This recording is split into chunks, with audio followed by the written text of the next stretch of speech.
పరిశుద్ధ గ్రంథం నుంచి ఎఫెసీయులకు రాసిన పత్రిక 5వ అధ్యాయం 15వ వచనం చదువుకున్నట్లయితే, దినములు చెడ్డవి గనుక మీరు సమయమును పోనీయక సద్వినియోగం చేసుకొనుచు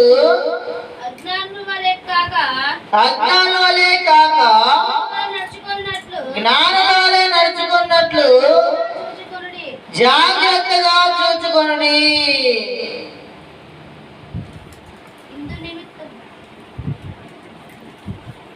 చాలండి ప్రియమైన సహోదరి సహోదరులు, ఈ మాటలు మనం శ్రద్ధగా గమనించినట్లయితే, దినములు చెడ్డవి గనుక సమయమును పోనీయక సద్వినియోగం చేసి మన ఎవరు చెబుతున్నారండి? అపోస్తలుడైనటువంటి పౌలు గారు స్పష్టంగా తెలియపరుస్తున్నాడు. ఈ మాటలు ఎవరు చెబుతున్నాడు? ఎఫెసీ సంఘానికి చెబుతున్నాడు. ఎందుకంటే చూడండి, మనుషుడంట తన సమయాన్ని ఏం చేస్తున్నాడండి? పాడు చేసుకుంటున్నాడండి. అనేక విధాలుగా చూడండి, తనకున్న సమయాన్ని అంటే వ్యర్థపరుచుకున్నాడంట.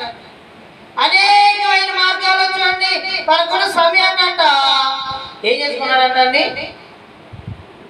దుర్వినియోగం చేసుకున్నాడు. ప్రియమైన సహోదరి సహోదరులు, మనుషుడంట తన కాల వ్యవధిలో సమయం మొత్తాన్ని ఏం చేస్తాడండి?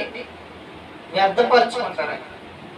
అందుకని చూడండి, స్పష్టంగా పౌలు భక్తులు ఏమన్నాడంటే, దినములు చెడ్డవి కనుక మీ సమయమును పోనీయక ఆ సమయాన్ని ఏం చేసుకోవాలంట? సద్వినియోగం చేసుకోవాలంట. చూడండి, నేటి కాలంలో చూస్తే సమయం ఎలాగుందండి? సరైన స్థితిలో లేదండి. దినములు ఎలాగుంది? చెడ్డవి కొన్ని. చూడండి, రేపు పొద్దున మనిషి ఏమవుతాడో కూడా తెలియదు. తెలిసిందో చెప్పండి. చూడండి, కొన్ని సమయాల్లోనే మనిషి ప్రాణం ఎప్పుడు పోతుందో కూడా ఏ మనిషికి తెలియదు అంటాడు. అందుకే అన్నాడు, కాలము సంపూర్ణమై. ఎలాగుందండి? కాలం సంపూర్ణం అయిపోతుంది. చూడండి, చిన్న వయసులోనే మరణాలు. చిన్న పిల్లలు మరణిస్తున్నారు. 4-5 సంవత్సరాల పిల్లలు పుట్టుతో చూడండి, పుట్టినటువంటి పిల్లలు అప్పుడప్పుడే ఏమవుతున్నారండి? మరణిస్తున్నారండి. యవ్వనస్తులు చూడండి, ప్రయాణం వెళ్తుంటే మళ్ళీ వెనక తిరిగి వచ్చే విధానం ఉందండి. అసలు ఇంట్లో నుంచి బయటికి వెళ్ళిన మనుషుడు మరలా బ్రతికి ఇంటి రాకొస్తాడని ఎటువంటి గ్యారెంటీ ఏందండి? లేదు ప్రియమైన సహోదరి సహోదరు. అందుకనంట దినాలు ఎలా ఉన్నాయండి? చెడ్డవి కొన్ని. మొన్నటిదాకా చూడండి, కరోనా వల్ల లక్షలాది మంది చనిపోయారు. అనేకమైనటువంటి భూకంపాల వల్ల ఎంతో మంది చనిపోయారు. అనేకమైన సునామీల వల్ల ఎంతో మంది చనిపోయారు. అనేకమైన అంతుపట్టని వ్యాధుల వల్ల ఎంతో మంది చనిపోయారు. కలరా వల్ల అనేకమైనటువంటి వ్యాధులు. చూడండి, నేటి కాలం ఎలా ఉందంటే సమస్తం కల్మషం అయిపోయింది. ఎలా ఉందండి? నేటి దినం ఎలాగైపోయిందంటే, తినే తిండి కానీ, వేసుకునేటువంటి చూడండి బట్టలుగా ఏది కూడా పరిశుద్ధంగా లేవండి. మొత్తం అంతే అయిపోయింది. సమస్తం చూడండి కలుషితం అయిపోయి తిన్నటువంటి ఆహారం కూడా అనక ఎంతమంది మనుషులు మరణిస్తున్నారు. నేటి కాలం ఎలా ఉందంటే చెడ్డగా ఉంది. అందుకని దినములు చెడ్డలు కనుక సమయాన్ని ఏం చేయమన్నాడు? మనుషుల్ని ఏం చేయమన్నాడు పౌలు గారు? సమయాన్ని సద్వినియోగం చేసుకోవాలి. చాలా మంది సమయాన్ని వృధాపరుచుకుంటారు. అనేక రకాల వృధాపరుచుకుంటారు. కొంతమంది చూడండి, ఇగో ఫోన్ చూస్తా వారి యొక్క సమయాన్ని ఏం చేసుకుంటారు? వాడు చేసుకుంటారు. 24 గంటలు ఏం చేస్తారండి? చిన్నలు మొదలుకొని పెద్దల వరకు చేతులు ఏముండాలి? ఫోన్ ఉండాలి. ఫోన్ ఉందంటే చూడండి, మనిషినే మర్చిపోతారు. తోటి పక్కన ఎవరైనా కూర్చున్న వారితో మాట్లాడరు. ఫోన్లోనే కాలక్షేపం. ఫోన్ ద్వారా చూడండి సమయం మొత్తాన్ని ఏం చేస్తారంట? పాడు చేసుకుంటారంట. అసలు ఎన్ని గంటలు కూర్చున్నాడో కూడా తెలిసిందో చెప్పండి. చూడండి, పగలు కూర్చుంటే సాయంత్రం దాకా చూస్తాను. నైట్ చివరికి పడుకునే సమయంలో కూడా మనిషి చేతులు ఏముండాలండి? ఫోన్ ఉండాలి. ఈ ఫోన్ ద్వారా చూడండి చూసి చూసి చూసి ఆ ఫోన్ చూసి వారికి చూడండి కళ్ళు పాడవుతుంది. సరైనటువంటి నిద్ర లేక బలహీనత వచ్చి అనేకమైన వ్యాధులు వచ్చి చూడండి వారి యొక్క జీవితాలు ఎలా తయారైనాయి అంటే మనుషులు చూడండి వారి యొక్క జ్ఞానం కూడా కోల్పోతున్నారండి ఫోన్ ద్వారా. సంబంధాలు లేవండి మనుషుల మధ్య. ఉండే చెప్పండి. ఒక నలుగురు ఇంట్లో కూర్చుంటే పూర్వం ఏం చేసేవాళ్ళంట? చక్కగా మాట్లాడుకునే వాళ్ళంట. ఒకరికొకరు ఏం చేస్తున్నాం, ఎలా ఉన్నాం, ఏం తిన్నాం, ఎలా చదువుకున్నాం అని తల్లిదండ్రులు బిడ్డలు తల్లిదండ్రులు కానీ పరామర్శిస్తూ ఉంటాం. ఇప్పుడు చూడండి, కుటుంబంలో నలుగురు ఒక స్థలంలో కూర్చుంటే ఏం చేస్తున్నారు? నలుగురు చూడండి 4 ఫోన్లు పెట్టుకొని ఒకరికొకరికి ఏం లేదండి, సంబంధం ఉండదు. ఒకరికొకరు చూడండి, సమాధానం ఉండదు. సమయాలు మొత్తం చూడండి ఫోన్లో గంటలు తరబడి వారి యొక్క జీవితాన్ని, వారి యొక్క సమయాన్ని, వారి యొక్క ఆలోచనల్ని, వారి యొక్క పనుల్ని సమస్తాన్ని విడిచిపెట్టి ఆ ఫోనే లోపం లేదండి. మనిషికి ఆ ఫోనే లోపం. ఆ ఫోన్లోనే జీవిస్తారు. ఒక వృద్ధులని లేదు, ఒక యవనస్తులని లేదు, ఏంటండి చిన్న బిడ్డలని లేదండి. చిన్న బిడ్డలతో సహా సమయం మొత్తాన్ని దేనికి అప్పగిస్తున్నారు? ఫోన్. నేను కాలం ఎలా తయారైందంటే చెడ్డదిగా తయారైంది. నా ఫోన్లో అనేకమైన చెడు చర్యలు చూసి, అనేకమైన చెడు మార్గాలు చూసి ఏం చేస్తున్నారు చెప్పండి? చిన్న వయసులోనే హంతకులు అవుతున్నారండి. ఒక బాలుడు అంట 10th క్లాస్ చదువుతున్నాడంట. వాడు చూడండి ఫోన్లో అభ్యంతరాన్ని చూసి చూడండి 8th క్లాస్ 6th క్లాస్ చదివే అమ్మాయిని అత్యాచారం చేసి చంపేశారంట. అమ్మాయిని గూడిచి పెడతానికి ఆ ఫోన్లోని ఎలా దాచిపెట్టాలో సెర్చ్ చేసి అమ్మాయిని తీసుకెళ్ళి చూడండి ముక్కలుగా చేసి పారేశారంట. చూడండి ఫోన్ వల్ల మనుషుడు చూడండి తన సమయాన్ని మొత్తం ఏం చేసుకున్నాడు? ఎవరి వయసులో చూడండి పోలీసులు ఆ వ్యక్తిని తీసుకెళ్లి జైల్లో ఎత్తే జీవితాంతం ఏం చేయాలి? ఇంకా వ్యక్తి ఏం చేయాలండి? తన సమయం మొత్తాన్ని బాగున్నాడు. మంచిగా బ్రతికే జీవితం లేదు. కాబట్టి చూడండి చాలా మంది ఫోన్లో నిమగ్నం అయిపోయి వారి యొక్క సమయాన్ని పాడు చేసుకున్నారు, వారి యొక్క జ్ఞానాన్ని పాడు చేసుకున్నారు, వారి యొక్క కుటుంబంలో ఉన్నటువంటి సంతోషాన్ని పాడు చేసి సమస్తాన్ని పాడు చేసుకున్నారు. కాబట్టి సమయం ఎలాంటిదట? చాలా విలువైందండి. సమయానికి చాలా మంది అనుగుణంగా జీవించట్లేదు. జీవితరా లేదు ప్రియమైన సహోదరులు. కొంతమంది చూడండి షోలు చూస్తారు, టీవీ షోలు చూసి, సినిమా షోలు చూసి, చూడండి కామెడీ షోలు చూసి అనేకమైన వ్యర్థమైన మాటలు నేర్చుకుంటారు. అనేకమైనటువంటి సీరియల్ చూసి వారి యొక్క సమయాన్ని బాగుంటున్నారండి. బిడ్డలకు ఆహారం పెట్టేది లేదు. సీరియల్ వచ్చిందంటే అది 2 గంటలు రాని 3 గంటలు రాని 3 గంటలేగా అన్నం ఉండేది లేదు, కూర ఉండేది లేదు, బిడ్డలు చూసుకునేది లేదు. ఆ సమయం అంతా ఆ స్థలంలోనే కూర్చొని అది చూస్తా ఏడుతారండి. ఆ ఏడ్చింది మొత్తం గుర్తు చేసుకొని సాయంత్రం దాకా ఆ సమయం మొత్తం దాని గురించే ఆలోచిస్తారు. చాలా మంది సమయాన్ని ఏం చేసుకున్నారు? వృధాపరుచుకున్నారు. అనేకమైన పని పాటున్నారు, అనేకమైనటువంటి ఫోన్లు బట్టి సమయాన్ని వృధాపరుస్తున్నారు. కొంతమంది చూడండి సినిమాలు చూస్తారండి, 3-4 గంటల సినిమాలు చూస్తారు. 2 గంటల మందిరంలోకి వచ్చి కూర్చోమంటే ఇన్ని గంటలు పెడతారు. ఎందుకు ప్రార్థన? ఇన్ని గంటలు కూర్చోవాలా? సినిమా మటుకి 3-4 గంటలు చూసిన సినిమా గుర్తుండేది, కానీ గంట చెప్పే వాక్యం గుర్తుండదు. ఎందుకని? ఈ లోక స్నేహంలో పాటు ఈ లోకలు ఉన్నాయైతే వాటికైతే సమయం ఇస్తారండి. చాలా చూడండి కొంతమంది అన్న ముసలమ్మ ముచ్చట్లకి సమయం ఇస్తారు. దేనికి సమయం ఇస్తారు చెప్పండి? ముసలమ్మ ముచ్చట్ల సమయం. చూడండి ఒక చోట గుమ్ము కుడితే ఆడలు చూడండి, ఒక చోట గుమ్ము కుడితే పొద్దున కూర్చుంటే సాయంత్రమైనా ఆకలి అవదంట. అయితే చెప్పండి వాళ్ళు ఏం చేస్తారు, వీళ్ళు ఏం చేస్తారు, ఊరు మొత్తం చెప్పుకొస్తారంట. ఇంటికి ఒక పురాణం చెప్పుకొస్తారు, ఇంటింటికి ముచ్చట చెప్పుకుంటారు.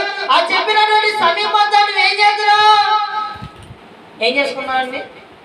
బాగు చేసుకున్నావు, పాడు చేసుకున్నావా? ముసలమ్మ ముచ్చట, అర్థమైన ముచ్చట. గంటలు తరబడి చూడండి అనేకమైన వ్యర్థమైన మాటలు, బూత్ మాటలు, సరసత్తులు, అనేకమైన చమత్కార మాటలు, అనేకమైనటువంటి చూడండి రావి వలసలైనటువంటి చతుర్లు, అనేకమైనటువంటి వ్యర్థమైన మాటలు మాట్లాడి సమయం మొత్తాన్ని ఏం చేసుకుంటారు? వాడు చేసుకుంటారు. ఏం చేస్తారు? సమయం మొత్తాన్ని దాపరుచుకుంటారు. ప్రేమైన సహోదరు ఏం చేయాలంట? సమయాన్ని సద్వినియోగం చేసుకోవాలి. ఎందుకంటే దినములు ఎలాగుండి చెడ్డగా ఉంటాయి ప్రియమైన సహోదరి. దినములు చెడ్డగా ఉన్నాయి కాబట్టి నువ్వు ఆ దినములు ఎలా జీవించాలి, నీ యొక్క సమయాన్ని స్వాధీనపరచుకోవాలి. చాలా మంది స్వాధీనపరచుకోలేక చూడండి ఏమైపోతున్నారంటే మరణమైపోతున్నారు. చూడండి స్పీడ్కి వెళ్ళిపోతారు, ఏదో కొంపలు మునుగుతున్నాడు. స్పీడ్కి వెళ్ళిపోయి ఏం చేస్తాడు, యాక్సిడెంట్ చేసుకుంటాడు. వాళ్ళు చేయలేదు 5 నిమిషాలు చూడండి సమయం కోసం స్పీడ్కి వెళ్తే 6 నెలలు ఎక్కడ ఉంటారో హాస్పిటల్లో ఉంటాడు. ఆ తొందరపాటుకి వెళ్ళిపోయి సమయాన్ని ఏం చేసుకున్నారు, ఆడి చేసుకుంటారు. కొంతమంది చూడండి ఏం చేస్తారండి, ఆటపాటలో సమయం ఇస్తారండి. పొద్దున్న వెళ్తే సాయంత్రం దాకా వచ్చే పని లేదు. అంటే ఏమంటారు, ఆదివారం అయ్యా డైలీ స్కూల్కి పోతున్నాము, లేదా డైలీ కాలేజీకి పోతున్నాము, లేదా డైలీ ఉద్యోగానికి పోతున్నాము, మాకొంద ఆదివారమేగా, ఆ సమయం మొత్తాన్ని మేము ఎంజాయ్ చేయాలంటారు. ఏం చేస్తారు చెప్పండి, పొద్దున్న వెళ్ళి సాయంత్రం దాకా క్యాంప్లో అనేకమైన ఆటపాటలు అనేక విధాలుగా జీవిస్తారు. దేవునికి మటుకి కొంత సమయం కూడా ఇస్తారా, ఎవరు ప్రేమైన సహోదరు. దేవుడి సన్నిధిలో కూర్చొని సమయం గడపాలని, దేవుడి మందిరంలో దేవుడి వాక్యం తినడానికి సమయం ఇవ్వాలని, దేవుడి యొక్క గ్రంథాన్ని చదవడానికి సమయం ఇవ్వాలని, దేవుడి యొక్క పాటలు పాడడానికి సమయం ఇవ్వాలని, దేవుడికి సమయం ఇవ్వాలని ఆలోచన చాలా మందికి లేదండి. ఏంటండి, ఉద్యోగానికి సమయం, ఈ లోకంలో ముసలమ్మ చుట్టూ సమయం ఎంత, ఈ లోకంలో ఉన్నటువంటి సినిమాలకు సమయం ఎంత, ఈ లోకంలో ఉన్న ఫోన్కి సమయం ఎంత, ఈ లోకంలో ఉన్నటువంటి చూడండి ఇదిగో డబ్బు సంపాదించడానికి సమయం ఇస్తారండి. కొంతమంది చూడండి జీవితాంతం కష్టపడుతూనే ఉంటారు. ప్రతి నిమిషం ఏదో ఒకటి చేయాలి, ఎంతో ఒకటి సంపాదించాలి, ఏదో ఒక వ్యాపారం చేస్తారు, ఏదో ఒక పని చేసుకుంటారు. పని చేసి కష్టపడతారు. ఎలా కష్టపడతారంటే చివరికి వారి బెడ్లో కూడా సమయం ఇవ్వండి, వారి తల్లిదండ్రుల సమయం, వారి కుటుంబానికి సమయం మీరు. పొద్దున వెళ్తారు, ఎప్పుడో నైట్ అందరు కొనుక్కున్నప్పుడు వస్తారు, మళ్ళీ పొద్దున్నే అందరు లేచేటప్పుడు వెళ్ళిపోతారు, మళ్ళీ సాయంత్రానికి పోతారు. లక్షల కోట్లు సంపాదించినా కానీ ఏమన్నా ఉపయోగం ఉందండి? ఉపయోగం చెప్పండి. ఇవన్నీ సంపాదించినా కానీ సమయం చాలా విలువైన ప్రేమైన సమాజం. ఈ భూలోకంలో సమయాన్ని నువ్వు వృధాపరచకూడదు. ఏం చేసుకోవాలి, సమయాన్ని సద్వినియోగం చేసుకోవాలి. ఎందుకంటే అజ్ఞానం వలే కాక జ్ఞానం వలే ఏం చేయాలంట, నడుచుకున్నట్టు జాగ్రత్తగా చూసుకోవాలి. సమయం చాలా విలువైందండి. ఎలాంటి విలువైందంటే ఎక్కడైనా చూడండి యాక్సిడెంట్ అయిందనుకో, చూడండి ఆ వ్యక్తిని స్పీడ్గా హాస్పిటల్ తీసుకొచ్చి ఏమంటారండి, అయ్యా తొందరగా సమయానికి తీసుకొచ్చావు కాబట్టి వ్యక్తిని నేను కాపాడగలిగాను అంటారు. అదే చూడండి లేట్గా తీసుకొచ్చి ఏమంటారు, అయ్యా ఇదిగో ఒక 5 నిమిషాల పొందల్లో ఆ వ్యక్తిని తీసుకొచ్చినట్టంటే ఆ వ్యక్తిని మేము బ్రతికించేవాళ్ళం. ఎందుకు చెప్పండి, ఒక ప్రతి నిమిషం కూడా ఎంతో విలువైంది. మరి ఆ విలువైన సమయాన్ని నువ్వు దేనికి అప్పగిస్తున్నావు? వ్యర్థమైన ఆటపాటలుగా, వ్యర్థమైన ఆలోచనలుగా, వ్యర్థమైన ముసలమ్మచ్చలుగా, వ్యర్థమైన సంపాదనగా, వ్యర్థమైనటువంటి ఫోన్లుగా, వ్యర్థమైనటువంటి ఆలోచనలుగా, వ్యర్థమైనటువంటి క్రియలుగా దేనికి నువ్వు సమయాన్ని అప్పగిస్తున్నావు? దేనికి అప్పగిస్తున్నావండి? వ్యర్థంగా నీ జీవితాన్ని పాడు చేసుకోవడానికి అప్పగిస్తున్నావు ప్రియమైన సహోదరి సహోదరుడు. ఆ సమయాన్ని దేనికి అప్పగించాలి? దేవునికి అప్పగించాలి. నీ యవ్వన వయసుని దేవునికి అప్పగించు. చాలా మంది అంటారు ఇంకా చాలా సమయం ఉందిలే, యవ్వన వయసులో నేను సంతోషంగా జీవించుద్దా, నాకు ఇదిగో లోపల ఎన్నో కోరికలుండి, ఎన్నో ఆశలుండి, ఎన్నో ఆలోచనలుండి, అవన్నీ నేను తీర్చుకోవద్దా? అవన్నీ అయిపోయిన తర్వాత అప్పుడు నేను దేవుణ్ణి నమ్ముకుంటానంటారా? అవునా కదా చెప్పండి. అందరు తిరిగినట్టు లోకంలో తిరగాలి, అందరు తాగినట్టు లోకంలో తాగాలి, అందరు పాపం చేసినట్టు లోకంలో పాపం చేయాలి, అందరు జీవించినట్టు జీవించాలి. చివరికి చూడండి రిటైర్డ్ అయిన తర్వాత అప్పుడు ఏ విధంగా అయితే ఇంటికి వస్తారు, అప్పుడు వృద్ధాప్యం వచ్చినప్పుడు అప్పుడు దేవుణ్ణి నమ్ముకుంటానంటారు. బాల్య దినములోనే నువ్వంట నీ సృష్టికర్తను ఏం చేయాలి? స్మరించండి.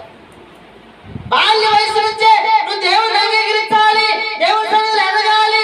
ఎందుకంటే చూడండి బాల్యమైనటువంటి సమయాన్ని చూసినట్లయితే ఆయన మనుషులైంది దేవుడిదైంది దేవుడు లేనంట. ఏమైనా చెప్పండి, వర్ధిల్లాడంట. నువ్వు ఈ లోకంలో వర్ధిల్లడం వల్ల ఏం ఉపయోగం లేదండి. ఈ లోకంలో సంతోషం జీవించడం వల్ల ఏం ఉపయోగం లేదు ప్రియమైన సహోదరి సోదరుడు. కాబట్టి సమయాన్ని నువ్వు చాలా జాగ్రత్త చేసుకోవాలి.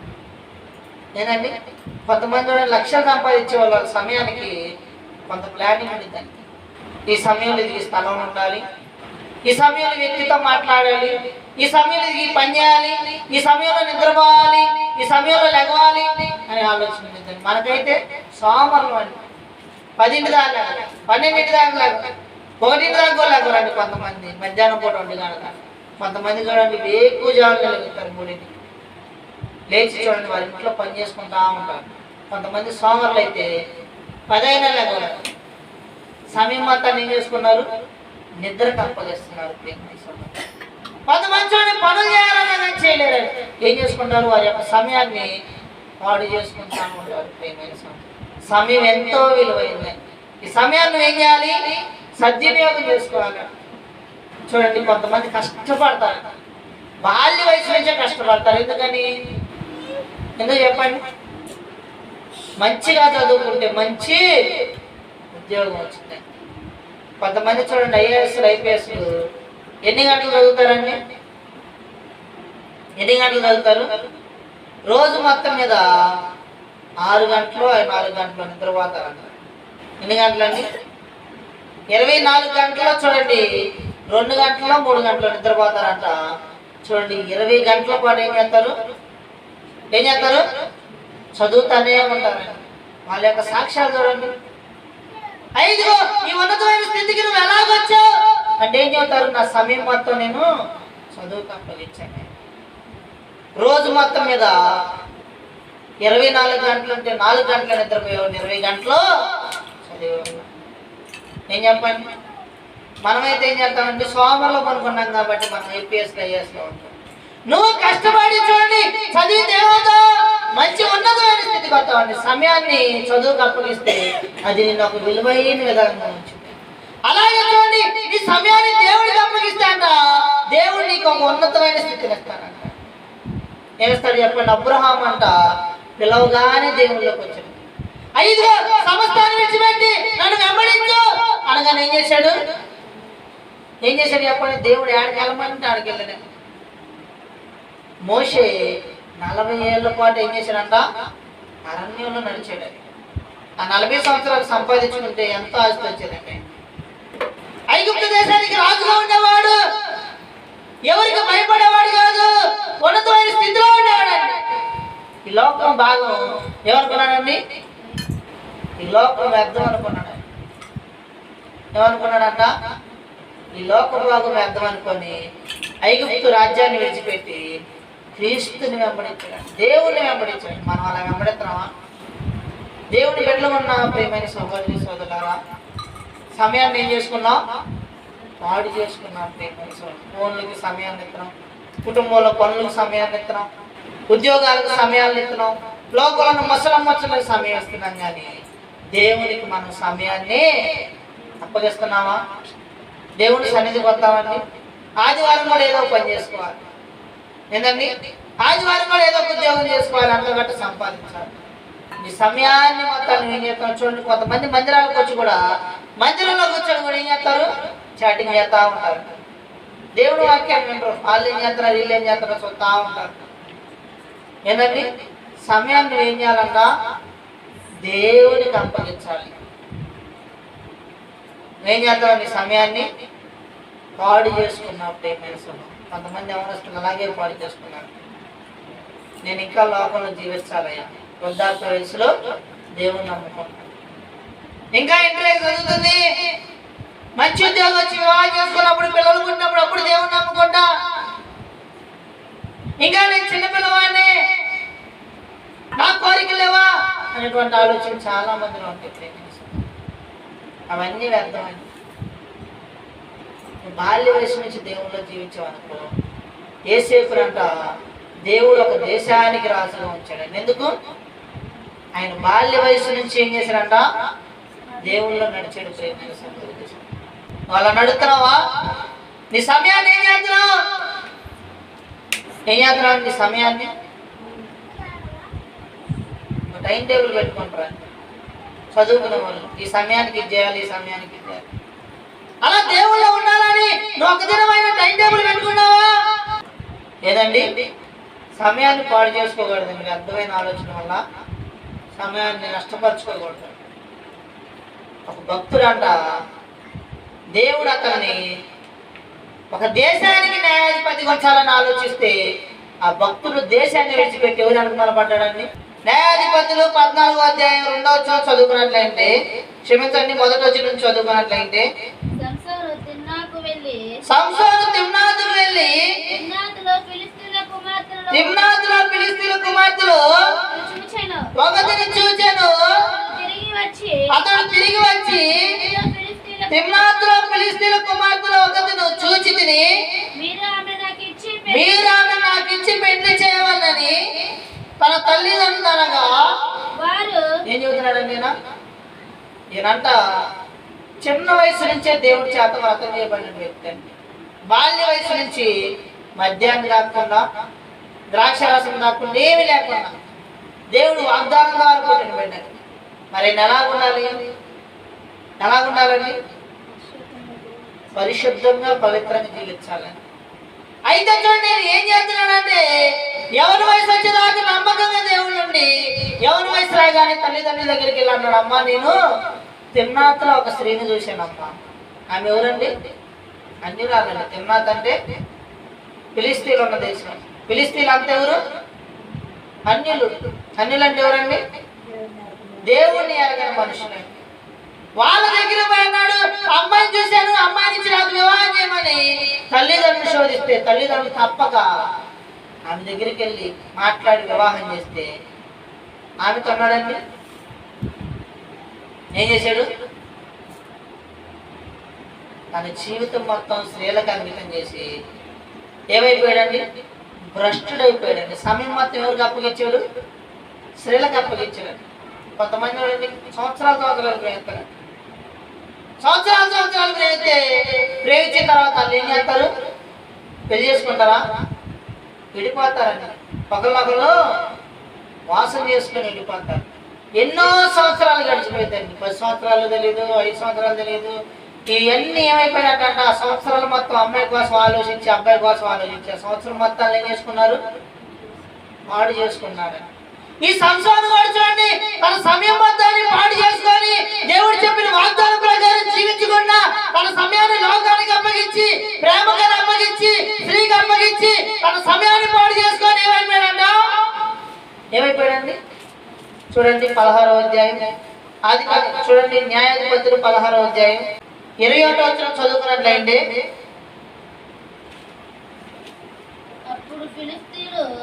అప్పుడు ఫిలిష్తీయులు అతన్ని పట్టుకొని అతని కన్నుల ఓడ తీసి గాజా కథను తీసుకొని వచ్చి ఇద్దరు సంఖ్యల చేత బంధించిరి. చూడండి, సమయం మొత్తాన్ని బాగొట్టుకొని ఏమైపోయాడు? గుడ్డివాడైపోయాడు. చాలా మంది సమయానికి విలువైందండి. ఏంటంట? సమయం ఎంతో విలువైందండి. దాన్ని మనం ఏం చేయాలి? సద్వినియోగం చేసుకోవాలి. ప్రేమ జనములు ఎలా ఉన్నాయంటే క్రూరంగా ఉన్నాయండి. ఎన్నో మరణాలు, ఎన్నో భయంకరమైనటువంటి సందర్భాలు. చూడండి, బయటికి వెళ్ళాలంటే వెళ్ళలేమని ఏమైంది? ఒక యవనస్త్రీ బయటికి వెళ్ళాలంటే ఆమె తిరిగి వచ్చేదానికి గ్యారెంటీ లేదు. ఒక యవనస్త్రీ బయటికి వెళ్తే తిరిగి వస్తాడని గ్యారెంటీ లేదు. చూడండి, చివరికి ఎవరికి రక్షణ లేనటువంటి జీవితం అని ఉందండి. రక్షణ లేదండి. ఎప్పుడు ఏ మనిషిని ఊరేం చేస్తారో తెలియదు ప్రియమైన సహోదరి. అలాంటి జీవితం కలిగి ఉన్నావు ప్రియమైన సహోదరి సోదరు. కాబట్టి చూడండి, ఏం చేయాలంటే దినాన్ని ఏం చేయాలండి? సద్వినియోగం చేసుకోవాలి ప్రియమైన సహోదరి సోదరు. చాలా మంది వారి యొక్క జీవితాన్ని సద్వినియోగం చేసి సమయాన్ని సద్వినియోగం. ఈ సంసారం కూడా చూడండి, ఆ స్త్రీ వ్యామోహాల్లో పడిపోయి, ఆ లోకంలో వాటిలో పడిపోయి, చూడండి న్యాయాధిపతికి ఉండాల్సిన తన యొక్క క్రమాన్ని, తన యొక్క బాధ్యతను విడిచిపెట్టి ఈ లోక స్నేహంలో జీవిస్తూ సమయం మొత్తాన్ని పాడు చేసుకొని ఒక గుడ్డివాడిగా చూడండి ఒక దేశంలో, ఒక చూడండి ప్రాంతంలో తిరగలిస్తున్నాడు. చూడండి, బలంగా ఉన్నప్పుడు అంట ఏమైందండి? నిలవంచి సువ్వలేసినా తెగిపోయినాయి అంట, తాళ్ళ పెట్టి కట్టినా తెగిపోయినాయి అంట, ఎన్నో వాటిని బట్టి బంధించినా కానీ తెగిపోయింది. ప్రియమైన సహోదరి సహోదరుడు, అలాంటి బలం ఉన్న వ్యక్తి ఏమైపోయాడు? గుడ్డివాడయ్యాడండి. ఎందుకంటే సమయం ఎవరికి అప్పగించాడు? దేవుడు అంట ఆ వ్యక్తిని ఎడబాసాడంటే ఎందుకు ఎడబాసాడు? అప్పుడు దాకా చూడండి, దేవుడి చేత అభిషేకించబడి, దేవుడి చేత చూడండి పరిశుద్ధపరచబడి దేవుళ్ళు ఉన్న వ్యక్తి ఎప్పుడైతే దేవుడిని విడిచిపెట్టాడో, దేవుడిని చూడండి ప్రార్థించడం మానేశాడో, ఎప్పుడైతే లోకానికి సమయం ఇచ్చాడో, ఎప్పుడైతే పాపానికి సమయం ఇచ్చాడో, ఎప్పుడైతే స్త్రీకి సమయం ఇచ్చాడో, అప్పుడు చూడండి తన శక్తి మొత్తం ఏమైపోయిందట? ఎడబాసిపోయిందంట. దేవుడు ఎడబాసాడంట. కాబట్టి నువ్వు సమయాన్ని దేనికి అప్పగిస్తున్నావు? ఈ లోకానికి అప్పగిస్తున్నావా? ఈ లోకంలో ఉన్న పాపానికి అప్పగిస్తున్నావా? ఈ లోకంలో చూడండి ఇదిగో ముసలమ్మ మచ్చలు దేనికి అప్పగిస్తున్నావు? ప్రియమైన సహోదరి సోదరు, సమయాన్ని దేనికి అప్పగించాలి? ఏదండి? అందుకని చూడండి, మనం దేనికి అప్పగించాలి? సమయాన్ని దేవునికి అప్పగించాలండి. సమయం చాలా విలువైందంట. సమయము లేదు, గడచిన కాలము రాదు. సమయము లేదు, గడచిన కాలము రాదు. ఈ క్షణమే నీకై ప్రాణం పెట్టిన యేసుని తెలుసుకో. చేతులు చాచిన దేవుని చేరుకో. నీకై ప్రాణం పెట్టిన యేసుని తెలుసుకో. నీకై చేతులు చాచిన దేవుని చేరుకో. నిజ దేవుని ఎరుగని జీవితము ఎంత కాలమైనా దాని వైభవం దుఃఖమురా. విశ్వాసము లేని నీ క్రియలు ఎంత గొప్పవైనా అవి చివరకు ఉత్తమమురా. లేత గాలి వాడి కన్నా గాలికి గురుపట్టు కన్నా, లేత గాలి కన్నా గాలికి గురుపట్టు కన్నా వడివడిగా గతిస్తున్నది జీవితం. ఫలము లేక నశిస్తున్నవి క్రియలు. వడివడిగా గతిస్తున్నది జీవితం. ఫలము లేక నశిస్తున్నవి క్రియలు. తెలుసుతోనే సమా నీ దినములంతం ఎట్లుంటదని. తెలుసుతోనే సమా నీ దినములంతం ఎట్లుంటదని. సమయము లేదు, గడిచిన కాలము రాదు. సమయము లేదు, గడిచిన కాలము రాదు. ఈ క్షణమే నీకై ప్రాణం పెట్టిన యేసుని చేరుకో. నీకై చేతులు చాచిన దేవుని చేరుకో. నీకై ప్రాణం పెట్టిన యేసుని తెలుసుకో. నీకై చేతులు చాచిన దేవుని చేరుకో. ఏంటండి ఈ క్షణం ఏం చేయాలన్నా? నీకై ప్రాణం పెట్టిన యేసుని తెలుసుకోవాలి. ప్రియమైన సహోదరి సోదరు, ఎందుకంటే సమయం అంట తిరిగి రాదంట. సమయం లేదు ఇంకా. ఎందుకంటే చూడండి ఇదిగో కాలం సంపూర్ణం ఉందండి. చాలా మంది అనుకుంటారు దేవుడు ఎప్పుడు వస్తాడేమోలే, ఒకరితో ఎప్పుడో వచ్చిందేమోలే, అప్పుడు మరణిస్తామేమో మనం అనుకున్నారని. చూడండి యవ్వన వయసులో అంట ఎంతో మంది కష్టపడతారు, చిన్న పిల్లలు కష్టపడతారు. సమయం లేదని. ఏ మనిషి ఎప్పుడు మరణిస్తాడో తెలియదు. కాబట్టి ఏం చేయాలన్నా? దేవుణ్ణి చేరుకోవాలి, దేవుని సన్నిధికి రావాలి. ఎందుకంటే నిజమైన దేవుణ్ణి ఎరగాలి జీవితంలో. ప్రియమైన సహోదరి సోదరులారా, ఎన్నాళ్ళు విశ్వాసం లేకుండా నీ జీవితాన్ని పాడు చేసుకుంటారు. ఎందుకంటే లేత గాలి ఏ విధంగా గాలికి ఎదురు కొట్లాంటిదంటే మనిషి జీవితం ఎలాంటిదంటే నీటి బుడగ లాంటిదంట జీవితం. కాబట్టి ప్రియమైన సహోదరి సోదరులారా, ఫలము లేనిది మన జీవితం. కాబట్టి ఇప్పటికైనా నీ దినం ఎట్లుండిదో, నీ అంతం ఎట్లుండిదో తెలుసుకొని దేవుణ్ణి అంగీకరించాడు. సంసోను చూడండి, బలం ఉన్నన్నాళ్ళు విర్రవీగాడండి. నాకెవరు లేదనుకున్నాడు, సమయం మొత్తాన్ని పాడు చేసుకున్నాడండి. చివరికి మరణించే సమయంలో అన్నాడు, అయ్యా నన్ను జ్ఞాపకం చేసుకోయ్యా. కొంతమంది చూడండి ఎవరి వయసు ఉన్నంత కాలం లగ్జరీగా జీవితారండి, తింటారు, తాగుతారు, తిరుగుతారు. చూడండి మరణకరమైన పడక స్థితిలో ఉన్నప్పుడు అంటారు, అయ్యా నన్ను కాపాడయ్యా, అయ్యా నన్ను రక్షించాయా, అయ్యా నన్ను విడిపించాయా అంటారు. మరి ఎవరి వయసులో ఉన్నప్పుడు నువ్వు అలా ప్రార్థించావా? శక్తి ఉన్నప్పుడు, బలం ఉన్నప్పుడు నువ్వు అలా జీవించావా? ఎప్పుడండి? మరణకరమైన వ్యాధిలో ఉన్నప్పుడు అప్పుడు వారు పెడతారు ప్రేమ సహోదరు. మరి సమయం అంతా నువ్వేం చేశావు? కాబట్టి నువ్వు ఎప్పుడైతే దేవుడికి సమయం ఇస్తావో అప్పుడు చూడండి దేవుడు అంట నీ చుట్టూ చూడండి ఏం చేస్తాడంట, అగ్నికని చూస్తాడండి. నీ దేవదూతలు కావాలంటాడు. ఎటువంటి చీకటి లేకుండా, ఎటువంటి మరణం నిన్ను అంటకుండా, ఎటువంటి పాపం నిన్ను అంటకుండా, ఎటువంటి లోకాసారి జీవితం నిన్ను అంటకుండా, ఎటువంటి శాతాన్ని నిన్ను అంటకుండా నీ చుట్టూ అగ్నిగా చూస్తాడు. ఎప్పుడు? దేవుడికి నువ్వు సమయం ఇచ్చినప్పుడు. ఒక భక్తుడు అంట దేవుడికి 100 సంవత్సరాలు సమయం ఇచ్చాడంట. ఎన్ని సంవత్సరాలు ఇచ్చాడు? ఎవరండి భక్తుడు?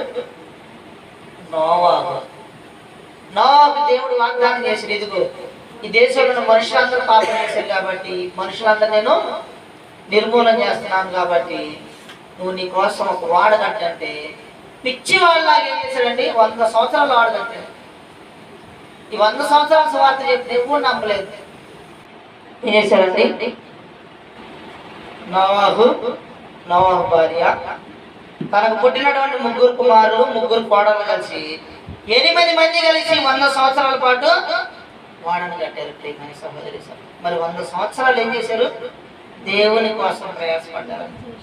మనం 5 నిమిషాలు దేవుని సన్నిధిలో ఉంటామా? 10 నిమిషాలు దేవుని సన్నిధిలో ఉండగలమండి? గంటల వాక్యం అయితే ఇంకేంది? గంటన్నర ఎవరు కూర్చున్నారు? ఎవరింటారు ఇన్ని మాటలు? ఎంతసేపు మందిలో ఎవరు కూర్చుంటారు? మాకు పని పాటలేవా? మాకు సమయం కావాలి, మేము ఎన్నో పనులు చేసుకోవాలి, ఇంటికి వెళ్ళి ఇన్ని గంటలు ఎలా ఉండవు అనేవాళ్ళు ఉన్నారా? లేరండి. 100 సంవత్సరాలు చూడండి దేవుడు ఇచ్చిన వాగ్దానాన్ని పట్టుకొని బాధ్యతగా పనిచేశారు. వాళ్ళ చేస్తారు దేవుని సన్నిధిలో చేస్తామండి. దేవుని సన్నిధిలో ఉంటాం మనం. దేవుని సన్నిధి పక్కన పెట్టుకొని కూడా వ్యర్థమైన పనులు పెట్టుకుంటాం, వ్యర్థమైన కాలక్షేపాలు, వ్యర్థమైన ఆలోచనలు, అనుభవాలు మనమే. ఇంకా దేవుని సన్నిధికి వెళ్దాం, దేవుని వాక్యం వెళ్దాం, దేవుని ప్రార్థన దయాకాన్ని ప్రార్థన చేసుకుందాం, సమయం మొత్తాన్ని దేవునికి అప్పగిద్దాం. ఏంటండి కొంతమంది అయితే చూడండి లగ్జరీగా తిరగడానికి వాళ్ళకి ఇష్టం. ఏం చేస్తారండి? లోపల పడి తిరుగుతూ ఉంటారండి, పొద్దున్న సాయంత్రం తిరిగి వస్తారు. అదే వాళ్ళ కారణం. సమయం మొత్తాన్ని పాడు చేసుకుంటారు. అజ్ఞానంలాగా ఉండకూడదు. ఎప్పటికైనా కానీ నీ స్వార్థను విని నీ స్వార్థ ద్వారా సమయాన్ని వృధాపరచుకోకుండా ఎంతో మంది చూడండి సమయాన్ని పాడు చేసుకొని వారి యొక్క జీవితాన్ని కోల్పోయారు. కాబట్టి నోవహు చూడండి సమయాన్ని దేవుడికి అప్పగించి ప్రళయం నుంచి, శోధన నుంచి, ఉపద్రవాల నుంచి, అనేకమైనటువంటి చూడండి భూకంపం నుంచి, అనేకమైన సునామీ నుంచి తను తన కుటుంబాన్ని రక్షించుకున్నాడు. అలా నువ్వు రక్షించుకున్నావా? ఎప్పటికైనా దేవుడికి సమయాన్ని అప్పగించుంటే కానీ సపోర్ట్ నీ సమయాన్ని పాడు చేసుకోమా, నీ సమయాన్ని వ్యర్థపరచుకోమా, నీ సమయాన్ని చూడండి దుర్వ్యాపారంగా చేసుకోమా, దుర్వినియోగం చేసుకోమా. ఏం చేసుకుంటావు? ఇప్పటికైనా సమయాన్ని జాగ్రత్త చేసుకో. ఏ కూజాలు లేచి మొరగట్టమని చెప్తున్నారు. మధ్యాహ్న కాల సమయంలో మొరగట్టమని. సాయంత్రం పూట చూడండి దానియేలంట తను ఉద్యోగం చేసినా కానీ ఏం చేసేవాడంట? యెరూషలేము తట్టు తిరిగి తలుపులు తీసి మోకరించి ప్రార్థన చేసేవాడు. వృద్ధాప్య వయసు, ఆ వృద్ధాప్య వయసులో చక్కగా కొనుక్కోవచ్చండి. చక్కగా చూడండి తనకు వచ్చిన ఉద్యోగం వల్ల సంపాదన వచ్చి చక్కగా జీవించవచ్చండి. అటు జీవించడా? భక్తిని మర్చిపోలేదండి, ప్రార్థన మర్చిపోలేదండి, సమయాన్ని దేవుడికి అప్పగించాడు, మోకరించి ప్రార్థన చేశాడు. కాబట్టి సమయం చాలా విలువైంది. కాబట్టి దినములు చెడ్డవి. కాబట్టి ఇప్పటికైనా నీ సమయాన్ని నువ్వు సద్వినియోగపరచుకుంటే దేవుడు నీకు మంచి స్థితిని ఏర్పడాలి, మంచి రక్షణ, మంచి విధంగా జీవించాలి. నోవాహు చూడండి తన కుటుంబాన్ని రక్షించాడండి. కాబట్టి నీ సమయాన్ని ఏం చేసుకోవాలి? ఏం చేసుకోవాలని సమయాన్ని జాగ్రత్త పరచుకోవాలి. ప్రేమించి దేవుడికి సమయాన్ని అప్పగించాలండి, దేవుని సన్నిధిలో సమయం గడపాలి. అప్పుడు చూడండి ఆ దినాలంట ఎలాంటి దినాలైనా, చెడ్డ దినాలైనా కానీ దేవుని కాపుదల నీ మీద ఉంటుంది. చూడండి ఎంతో మంది మరణిస్తున్నారు. ఈ నిమిషం నాకు మనం బ్రతుకున్నామంటే ఏంటంట ఆయన దేవుని కృప. ఆయన ఇంకా నీకు సమయాన్ని అప్పగించాడు. చాలా మంది చూడండి ఎవరి వయసులో మరణిస్తున్నారు, చూడండి చాలా మంది చూడండి ఇగో బాల్య వయసులోనే మరణిస్తున్నారు. అయినా కానీ ఇగో ఈ వయసు దాకా ఈ విధంగా నేను రక్షిస్తున్నానంటే కారణం ఏంది? ఆయన కృప నీ మీద ఉంది కాబట్టి ఇప్పటికైనా సమయాన్ని కాపాడుకోలేదు. ప్రియమైన సహోదరి సహోదరు, దేవునికి అప్పగించుకొని సమయాన్ని, దేవునికి అప్పగించుకొని ఆత్మని, దేవునికి అప్పగించుకొని శరీరాన్ని, దేవునికి అప్పగించుకోవచ్చండి నీ యొక్క కుటుంబాన్ని. దేవుని సన్నిధిలో ఎదుగుతున్నాం అనుకో, అది ఎంతో బలమైన ఆశీర్వాదం. ప్రియమైన సహోదరి, అది ఎంతో బలమైనటువంటి కృప. అలాంటి కృపను పొందాలంటే నువ్వు మొదటిగా ఈ సమయాన్ని దేవునికి అప్పగించాలి. కాబట్టి ఇప్పటికైనా సత్యాన్ని తెలుసుకొని దేవుని సన్నిధిలో జీవించాలని మనసారా కోరుకుంటూ ఈ చిన్న మాటలు దేవుడు తన వెనుకల్లో జ్ఞాపకం చేసుకుంటున్నాడు. ప్రతి ఒక్కరికి వందనాలండి.